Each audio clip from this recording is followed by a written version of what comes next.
Liverpool dikabarkan telah menyiapkan dana besar untuk mendukung manajer Arne Slot dalam mempertahankan gelar Premier League musim depan. Kesuksesan meraih gelar kedua mereka di era Slot tidak menutupi fakta bahwa ada beberapa posisi yang masih perlu ditingkatkan. Menurut Daily Mail, FSG akan memberikan Slot anggaran untuk setidaknya 3 pemain baru. Bek kiri menjadi prioritas, mengingat performa Robertson yang mulai menurun, dan kurangnya opsi pengganti yang memadai. Di lini tengah, Liverpool mungkin akan mencari pemain kreatif jika ada peluang bagus. Namun, fokus utama tetap pada striker yang bisa menjadi partner ideal Salah, atau bahkan pengganti jangka panjang. Dengan persaingan di Premier League yang semakin ketat, perekrutan pemain berkualitas menjadi kunci bagi Liverpool untuk mempertahankan dominasi mereka musim depan. Arsenal dihadapkan pada ujian sulit saat harus melawat ke markas PSG dalam laga leg kedua semifinal Liga Champions. Usai tertinggal 0-1 di pertemuan pertama, skuad Mikel Arteta dituntut menunjukkan mental baja dan karakter kuat demi menjaga peluang melaju ke final. Rio Ferdinand menilai bahwa permasalahan utama Arsenal saat ini bukan soal kemampuan teknis, melainkan kesiapan mental. Ia menegaskan bahwa mentalitas, pola pikir, dan keyakinan diri menjadi kunci dalam pertandingan besar seperti ini. Saya rasa ini bukan lagi soal kualitas teknis. Ini tentang mentalitas, mindset, dan keyakinan. Tentang masuk lapangan, dan percaya bahwa mereka memang layak berada di sana, ujar Ferdinand. Ia juga menekankan pentingnya peran Bukayo Saka sebagai sosok vital yang berpotensi mengubah jalannya laga jika diberi ruang untuk berkreasi. Rodrigo dikabarkan tengah mempertimbangkan secara serius untuk hengkang dari Real Madrid pada bursa transfer musim panas ini. Menurut laporan dari Marca, sang pemain mulai merasa bahwa masa baktinya di Madrid mungkin telah usai. Keputusan akhir Rodrigo diyakini akan sangat bergantung pada apakah Xabi Alonso, yang diprediksi menjadi pelatih baru Los Blancos, akan menginginkannya secara pribadi. Persaingan sengit di lini serang Madrid menjadi alasan utama di balik keraguan Rodrigo, terutama dengan kedatangan Kylian Mbappe dan posisi Vinicius Junior yang tak tergantikan di sisi kiri. Formasi 4-3-1-2 yang mungkin digunakan Alonso juga dinilai bisa makin menyulitkan Rodrigo untuk mendapatkan peran reguler. Jika tidak ada kepastian soal peran penting dalam tim, Rodrigo siap mempertimbangkan tawaran dari klub lain. Meski demikian, ia lebih memilih untuk tetap berkarir di Eropa daripada pindah ke Liga Arab. Lamine Yamal semakin menunjukkan dirinya sebagai salah satu talenta muda paling potensial di dunia sepak bola saat ini. Bahkan legenda Barcelona, Ronald de Boer, menyatakan bahwa pemain berusia 17 tahun itu sudah melampaui level Lionel Messi saat seusianya. Kami kembali menikmati menonton Barcelona karena kehadirannya, ungkap mantan pemain timnas Belanda tersebut, mengenang masa kejayaan era Messi. De Boer menekankan bahwa menjadi bintang untuk timnas Spanyol dan Barcelona di usia semuda itu merupakan pencapaian yang sangat langka. Ia menyoroti performa Yamal saat melawan Inter Milan, di mana ia mencetak gol dan memecahkan 2 rekor sekaligus. Meski posisi bermain keduanya berbeda, Messi lebih sering sebagai false nine, dan Yamal lebih dominan di sisi kanan. Keduanya memiliki kemiripan sebagai lulusan La Masia, bertalenta kidal, dan memiliki visi bermain yang luar biasa. Joao Felix menyatakan kegembiraannya setelah resmi bergabung dengan AC Milan pada jendela transfer Januari 2025. Pemain asal Portugal itu menganggap Rossoneri sebagai salah satu tim terbesar di dunia, sejajar dengan Barcelona dan Real Madrid. Ia bahkan mengungkapkan bahwa bermain di San Siro telah menjadi impiannya sejak lama. Ketika Milan memberikan tawaran resmi, Felix segera meminta agennya untuk mengupayakan agar kepindahan tersebut bisa terwujud. Sebelum tawaran datang, aku sering menyaksikan pertandingan Milan dan membayangkan betapa luar biasanya bermain dengan seragam itu, ujar Felix. Begitu tawaran itu muncul, aku langsung meminta agensiku melakukan segala cara agar transfer ini bisa terjadi, lanjutnya. Selain reputasi klub, Felix juga termotivasi oleh sosok Ricardo Kakà, legenda Milan yang telah ia kagumi sejak kecil, dan pelajari gaya mainnya melalui berbagai rekaman pertandingan. Setelah melewati periode penuh tantangan, termasuk kepergiannya dari Juventus dan sanksi akibat kasus doping, Paul Pogba kini berada di titik krusial dalam karir sepak bolanya. Situasinya sebagai agen bebas, membuka berbagai kemungkinan baru, untuk menentukan arah baru dalam karir profesionalnya. Meski masa lalunya penuh sorotan, bakat dan pengalaman Pogba masih menjadi daya tarik bagi sejumlah klub besar.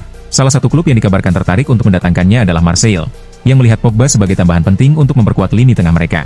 Tak hanya dari Eropa, minat juga datang dari luar benua. Klub Amerika Serikat, Inter Miami, disebut-sebut tertarik untuk membawa Pogba ke Major League Soccer. Selain itu, tim asal Arab Saudi, Al-Shabaab, juga masuk dalam daftar peminat. Dengan segala tawaran yang ada, masa depan Pogba kini berada di tangannya sendiri. Penyelidikan terkait keterkaitan antara klub-klub Serie A, staf mereka, dan kelompok Ultras, berujung pada sanksi untuk Simone Inzaghi dan Hakan Calhanoglu. Keduanya menerima larangan tampil dalam satu pertandingan, serta dikenai denda. Penyelidikan ini mencakup Inter Milan dan AC Milan, menyusul dugaan keterlibatan dengan kelompok Ultras yang disebut memiliki koneksi dengan jaringan mafia. Kasus ini mencuat setelah kematian anggota Curva Nord Inter, Antonio Bellocco. FIGC menemukan adanya pelanggaran dalam komunikasi antara sejumlah figur penting klub dengan kelompok supporter tersebut. Inzaghi dan Calhanoglu masuk dalam daftar individu yang dinilai melakukan pelanggaran, dan akhirnya dijatuhi hukuman resmi. Selain keduanya, Inter dan Milan juga dikenai sanksi finansial akibat tindakan dari anggota staf mereka. Manchester United menunjukkan penampilan gemilang dalam laga semifinal leg pertama Liga Eropa saat bertandang ke markas Athletic Bilbao. Di bawah asuhan Ruben Amorim, Setan Merah meraih kemenangan meyakinkan 3-0. Namun, sorotan tak hanya tertuju pada hasil pertandingan. Rasmus Højlund kembali mencuri perhatian publik lewat unggahan Instagramnya yang unik dan menggelitik. Penyerang asal Denmark itu menuliskan caption lucu. Pertama kalinya sekelompok pemuda dari Manchester pulang dari Spanyol tanpa kebobolan dalam postingannya. Ungkapan tersebut langsung memancing berbagai reaksi dari para pengikutnya. Dan ini bukan kejadian pertama. Højlund menjadi perbincangan di media sosial usai pertandingan. Di pertandingan sebelumnya, ia sering menulis caption kocak dan nyeleneh. Mantan pemain Liverpool, Mark Lawrenson, menyampaikan kritik tajam terhadap penampilan Martin Odegaard usai Arsenal tumbang dari PSG di semifinal Liga Champions. Ia bahkan menyarankan agar Mikel Arteta mempertimbangkan untuk mencabut ban kapten dari gelandang asal Norwegia tersebut demi membantu Odegaard kembali ke performa terbaiknya. Menurut Lawrenson, Odegaard tak lagi cocok memegang jabatan kapten, bukan karena kurang kemampuan, melainkan karena performanya musim ini dinilai tidak konsisten. Dia bukan pemain yang buruk, semua orang tahu kualitasnya. Tapi musim ini, dia hanya tampil maksimal di 6 dari 10 pertandingan, ujar Lawrenson seperti dilansir Paddy Power. Ia menambahkan, bahwa tanpa beban kepemimpinan, Odegaard mungkin bisa lebih fokus memperbaiki permainan. Sebagai alternatif, Lawrenson menilai Declan Rice adalah sosok yang pantas untuk mengisi peran kapten di skuad Arsenal. Inter Milan menerima kabar kurang baik setelah pertandingan leg pertama semifinal Liga Champions melawan Barcelona. Penyerang utama sekaligus kapten tim, Lautaro Martinez, mengalami cedera yang kemungkinan besar membuatnya tidak bisa tampil di leg kedua. Menurut laporan media Italia, Lautaro dijadwalkan menjalani pemeriksaan medis. Hingga kini, belum ada kepastian terkait kondisinya. Ketidakhadiran Lautaro dalam laga penting tersebut bisa menjadi hambatan besar bagi ambisi Inter untuk melaju ke final. Gazzetta dello Sport menyatakan bahwa Inter memerlukan keajaiban agar Lautaro bisa pulih tepat waktu. Diduga, cedera yang dialaminya terjadi pada otot flexor, yang umumnya memerlukan waktu pemulihan sekitar 2 minggu. Jika hal ini benar, besar kemungkinan Lautaro akan absen saat Inter menjamu Barcelona di leg kedua. Legenda Liverpool, Jamie Carragher, memberikan pujian besar kepada Palmer, yang performanya terus mencuri perhatian sepanjang musim ini. Menurut Carragher, ada sesuatu dalam diri Palmer yang mengingatkannya pada sosok Steven Gerrard. Pernyataan ini tentu bukan sekadar pujian biasa. Sebab, Steven Gerrard adalah figur ikonik yang tak tergantikan. Bukan hanya karena kualitas individunya yang luar biasa, tetapi juga karena peran vitalnya dalam membangkitkan semangat dan performa tim Liverpool di masa-masa sulit. Carragher melihat ada kemiripan dalam aura dan tanggung jawab yang mulai dipikul Palmer, terutama di momen krusial saat tim sangat membutuhkan kehadiran pemain yang bisa mengubah jalannya pertandingan. Di tengah hiruk-pikuk rumor bursa transfer musim panas, nama Kim Min-jae kembali menjadi sorotan. Bek tangguh asal Korea Selatan itu, belakangan ini dikaitkan dengan 2 klub Premier League, yakni Chelsea dan Newcastle United. Tak hanya itu, sejumlah klub kaya dari Liga Arab Saudi juga dikabarkan mulai menunjukkan minat dan menjalin kontak awal. Meski begitu, bek andalan Bayern Munich tersebut akhirnya angkat bicara. Alih-alih tergoda oleh tawaran menggiurkan dari luar negeri, Kim justru menegaskan keinginannya untuk tetap bertahan di Allianz Arena. Ia menilai, tidak ada alasan baginya untuk meninggalkan raksasa Bundesliga tersebut saat ini. Seperti diketahui, sejak direkrut dari Napoli pada musim panas 2023 dengan bandrol awal sebesar 50 juta euro, Kim langsung menjadi bagian penting dari jantung pertahanan Bayern. Manchester City, sang juara bertahan yang baru saja kehilangan gelarnya, sedang menjalani masa yang penuh tantangan usai melewati musim yang tidak stabil. Deretan cedera pemain dan performa yang naik turun, membuat tim asuhan Pep Guardiola gagal mempertahankan supremasi mereka. Bahkan sosok Guardiola, yang kerap dianggap sebagai salah satu pelatih terbaik sepanjang masa, tanpa kesulitan menjaga konsistensi tim sepanjang musim ini. Kondisi tersebut menjadi penanda berakhirnya sebuah era di Etihad Stadium, di mana City mulai merombak skuad senior mereka sejak bursa transfer musim dingin. Sejumlah pemain seperti Omar Marmoush dan Nico Gonzalez didatangkan sebagai pilar baru. Sementara nama-nama muda seperti Abdulkadir Husanov dan Vitor Reis disiapkan untuk jangka panjang. Proses regenerasi ini diperkirakan akan terus berlanjut saat jendela transfer musim panas dibuka. Kevin De Bruyne mengumumkan bulan lalu bahwa ia akan meninggalkan Manchester City di akhir musim, setelah klub memutuskan untuk tidak memperpanjang kontraknya, sebagai bagian dari upaya meremajakan skuad demi masa depan. Gelandang asal Belgia itu kini tengah mencari peluang baru, baik di Eropa maupun di luar benua, dengan opsi pindah ke Saudi Pro League atau Major League Soccer, yang juga tengah dipertimbangkan. Laporan dari ESPN menyebutkan, bahwa klub MLS, Chicago Fire, tertarik untuk membuka pembicaraan dengan De Bruyne, guna membujuknya bergabung. Mereka yakin, bahwa jika sang pemain bersedia hijrah ke Amerika Serikat, Chicago Fire memiliki peluang besar untuk menjadi klub barunya. Menurut laporan ESPN, New York City FC juga dikabarkan tertarik. Namun seperti Inter Miami, mereka tidak memiliki slot DP yang terbuka dalam daftar pemain mereka. Pep Guardiola turut menyampaikan rasa bangganya terhadap penampilan Barcelona yang begitu impresif musim ini. Menurut manajer Manchester City itu, terlepas dari skor dan statistik, permainan Barcelona sangat menghibur. Hal tersebut diungkapkannya usai laga leg pertama semifinal antara Barcelona melawan Inter Milan. "Saya terkejut melihat betapa luar biasanya pertandingan tersebut," ujar Guardiola seperti dikutip dari Mundo Deportivo.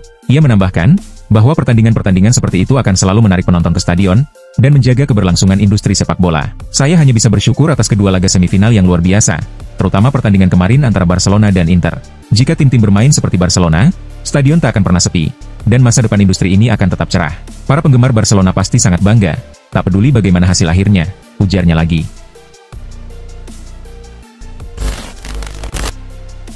Menurut laporan dari jurnalis sepak bola Spanyol, Marcos Benito, Manchester United dikabarkan siap melepas Antony secara permanen, apabila ada klub yang mengajukan tawaran di kisaran 34 hingga 42 juta pound. Angka ini mencerminkan potensi kerugian besar bagi setan merah, mengingat Antony dibeli dari Ajax dengan harga mahal pada tahun 2022. Kendati sang winger menunjukkan peningkatan performa selama masa pinjamannya di Real Betis, Manchester United tampaknya sudah tidak lagi menjadikannya bagian dari proyek jangka panjang klub. Dalam situasi ini, Atletico Madrid disebut-sebut sebagai kandidat kuat untuk mengamankan jasanya. Ketertarikan dari klub ibu kota Spanyol tersebut bisa menjadi ancaman serius bagi Real Betis, yang kini berisiko kehilangan Antony lebih cepat dari yang mereka harapkan. Sandro Tonali kini menjadi sorotan utama di dunia sepak bola. Setelah memutuskan untuk meninggalkan AC Milan dan memulai petualangan baru bersama Newcastle United, gelandang asal Italia itu berhasil menunjukkan kualitasnya di level tertinggi. Keputusannya untuk hijrah ke Premier League membuktikan bahwa ia tak sekadar ingin dikenal sebagai talenta lokal, melainkan sebagai bintang yang mampu bersinar di panggung global. Performa impresifnya di Liga Inggris tak luput dari perhatian klub-klub elit Eropa. Dua di antaranya adalah Juventus dan Real Madrid, yang kini dikabarkan tengah memantau situasinya dengan serius. Kedua raksasa tersebut diperkirakan akan saling bersaing untuk mendapatkan tanda tangan Tonali dalam jendela transfer musim panas 2025, yang diprediksi bakal menjadi salah satu saga transfer paling panas tahun depan. Menurut laporan dari Tribuna, kabar mengenai Xabi Alonso yang akan menangani Real Madrid semakin santer terdengar. Bayer Leverkusen pun dikabarkan tidak akan menghalangi kepergian Alonso, jika ia memang ingin melanjutkan karir di Santiago Bernabeu. Sebagai langkah antisipasi, Leverkusen mulai mencari calon pengganti, dan salah satu kandidat kuat adalah Erik ten Hag. Pelatih asal Belanda tersebut saat ini belum memiliki klub, sejak diberhentikan oleh Manchester United pada 28 Oktober 2024. Leverkusen tertarik pada ten Hag, karena reputasinya dalam mengembangkan pemain muda. Selama menangani Manchester United, ia sukses mempersembahkan gelar Piala FA dan Carabao Cup dalam 2 musim. Selain itu, Ten Hag sudah mengenal atmosfer Bundesliga, karena pernah menjadi bagian dari staf pelatih Bayern Munich di bawah asuhan Pep Guardiola, pada periode 2013 hingga 2015. Claudio Ranieri memberikan pandangan jujurnya mengenai penampilan Artem Dovbyk sepanjang musim ini. Pelatih Roma tersebut menyatakan bahwa meskipun striker asal Ukraina itu telah memberikan kontribusi yang cukup baik, masih ada aspek yang perlu ditingkatkan. Ranieri menegaskan bahwa Dovbyk bukanlah rekrutan yang gagal, dan ia melihat adanya kemajuan yang signifikan dari sang pemain selama musim berlangsung. Ranieri juga membandingkan situasi Dovbyk dengan Edin Dzeko, yang juga memerlukan 1 musim untuk menyesuaikan diri, sebelum menjadi pencetak gol andalan Roma. Perbandingan tersebut memperlihatkan bahwa Ranieri tetap memberi Dovbyk waktu untuk berkembang. "Saya masih percaya padanya," ujarnya. "Dia telah menunjukkan kemajuan yang nyata, dan bukan pembelian yang buruk." Ralf Rangnick secara terbuka mengkritisi kondisi stagnan yang dialami Manchester United sejak kepergiannya sekitar 3 tahun lalu. Mantan pelatih interim Setan Merah itu menilai bahwa klub belum menunjukkan perkembangan signifikan, meskipun telah menggelontorkan dana besar dalam bursa transfer untuk mendatangkan sejumlah pemain. Menurut Rangnick, ada sejumlah aspek mendasar dalam struktur dan manajemen klub yang seharusnya segera diubah sejak dirinya meninggalkan posisi tersebut. Beberapa hal dasar perlu diubah, dan sejak saat itu sekitar 700 juta pound, atau bahkan mungkin 750 juta pound, telah dihabiskan untuk merekrut pemain baru. Namun kenyataannya, posisi mereka di klasemen saat ini justru lebih buruk daripada saat saya pertama kali mengambil alih tim, tegas Rangnick dengan nada kecewa. Kontrak Trent Alexander-Arnold bersama Liverpool akan berakhir pada musim panas mendatang. Spekulasi yang beredar menyebutkan bahwa bek asal Inggris tersebut berpeluang bergabung dengan Real Madrid secara gratis begitu kontraknya habis. Meski begitu, Liverpool belum menyerah dan masih berupaya untuk mempertahankan sang pemain agar tetap bermain di Anfield musim depan. Baru-baru ini, media mencoba menggali informasi dari Arne Slot mengenai situasi terkini terkait masa depan Alexander-Arnold. Dalam konferensi pers, Slot mengatakan bahwa belum ada perkembangan baru mengenai hal tersebut. Ia mengungkapkan bahwa diskusi antara pihak klub dan perwakilan Alexander-Arnold masih berlangsung.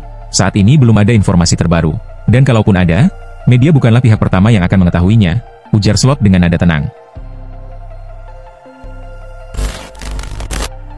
Manchester City berhasil meraih kemenangan penuh saat menjamu Wolverhampton dalam pertandingan pekan ke-35 Premier League.